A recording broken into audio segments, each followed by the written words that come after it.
जय श्री माता जी uncle. Uncle मैं थोड़ा सा पीछे की तरफ जाना चाहता हूँ और समझना चाहता हूँ। आप आर्मी में थे, आप इतना डिस्टिंग्विश करियर रहा अंकल। अंकल सहयोग में आप कैसे आए? क्या मोटिवेशन रहा? किस तरह से आपने सहयोग को प्राप्त किया? ध्यान में कैसे आए अंकल?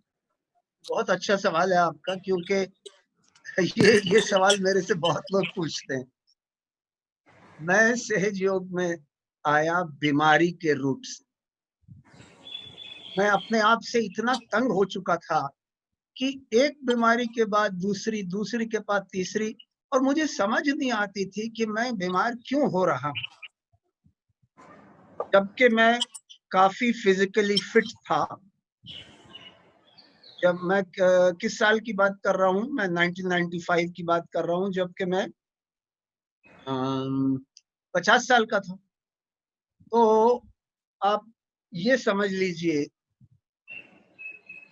कि मुझे ये नहीं समझ आती थी कि जब मैं इतना फिजिकली फिट हूं तो मैं बीमार क्यों पड़ रहा हूं।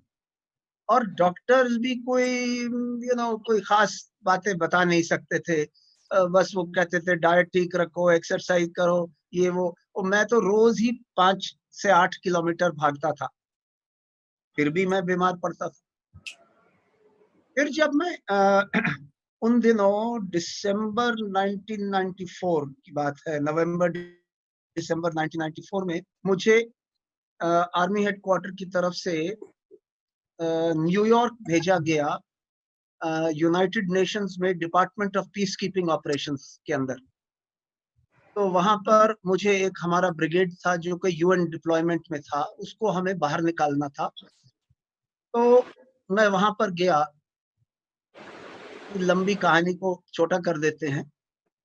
तो जब मैं वहां पर था तो मुझे एक हृदय का ऐसा रोग हुआ जिसमें कि मेरा हृदय 1 मिनट में 200 बार, 250 बार हार्ट बीट होने लगी। आप जानते हैं कि आम इंसान की 1 मिनट में 70 बार उसका हृदय धड़कता है। मेरा 200 बार धड़कता था। जब वापस आया तो काफी हालत खराब थी।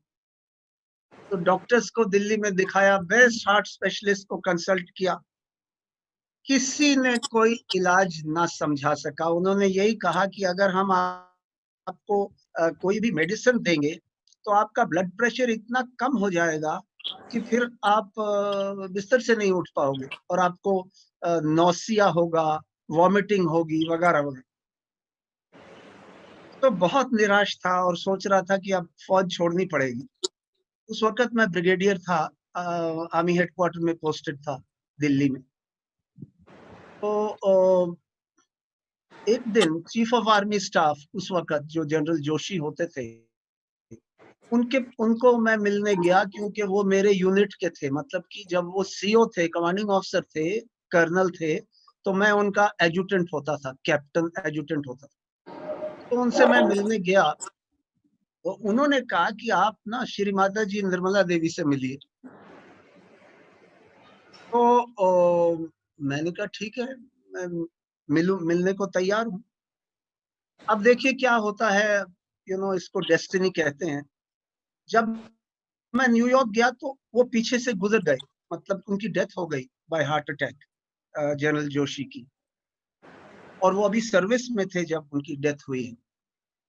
तो जब मैं वापस आया तो उनके बड़े लड़के की शादी थी।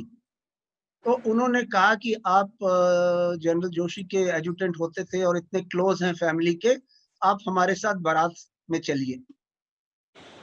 तो हालांकि मेरी तबीयत ठीक नहीं रहती थी, मैंने कहा कोई बात नहीं, चलते हैं। तो मैं और मेरी वाइफ दोनों बारात में गए। और बारात मतलब आप समझ सकते हैं, काफी बहुत बड़े लोगों की ये थी, क्योंकि एक स्पेशल एयरक्राफ्ट में दिल्ली से बारात गई, चार्टर्ड एयरक्राफ्ट में। और कलकत्ते हम पहुंचे।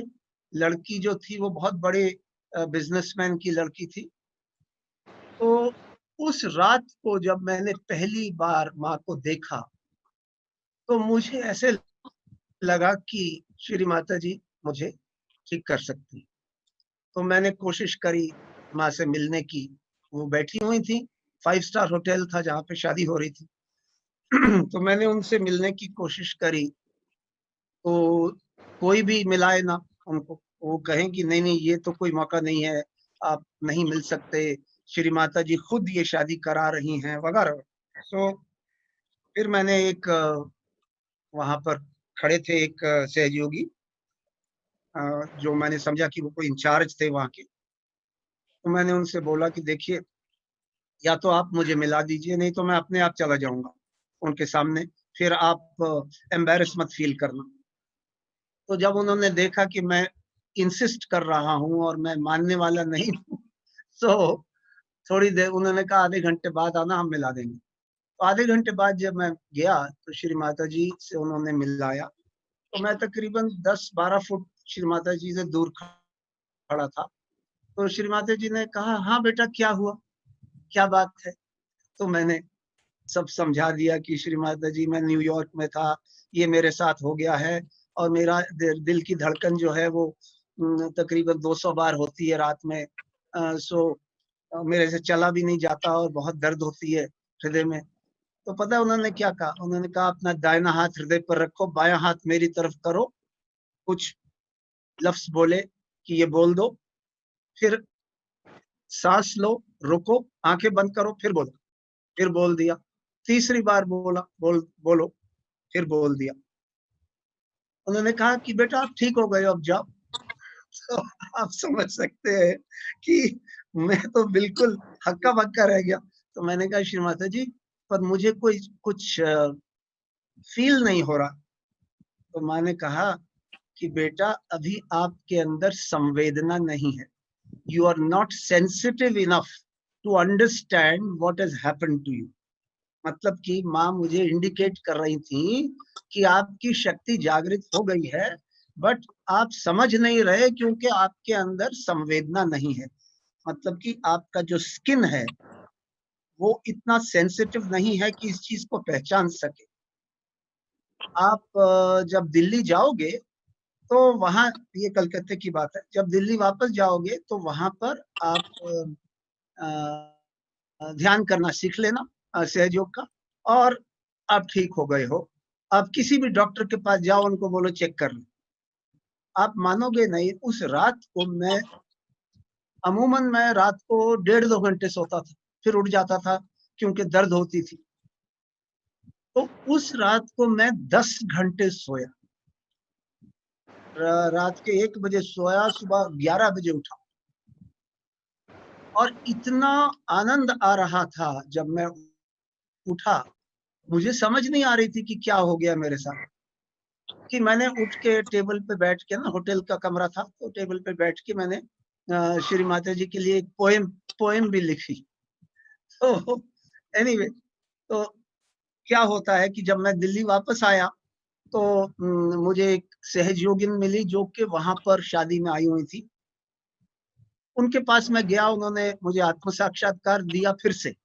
हालांकि देने की जरूरत नहीं थी, बट श्री माता जी ने तो ऑलरेडी दे दिया था, बट फिर से दिया और समझाया कि हमारे अंदर ये कौन सा यंत्र है जिसके द्वारा हम ध्यान करते हैं। और ताज्जुब की बात यह है कि उसी दिन एक पूजा थी दिल्ली के कुतुब सेंटर में, वो मैंने पूजा भी अटेंड करी। हालांकि कहते हैं कि 6 महीने होने चाहिए पूजा अटेंड करने से पहले, बट मेरे अंदर इतनी डिजायर थी, इच्छा थी, और इतनी तीव्र इच्छा थी, तो वो मैंने पूजा भी अटेंड करी और बहुत आनंद आया पूजा में।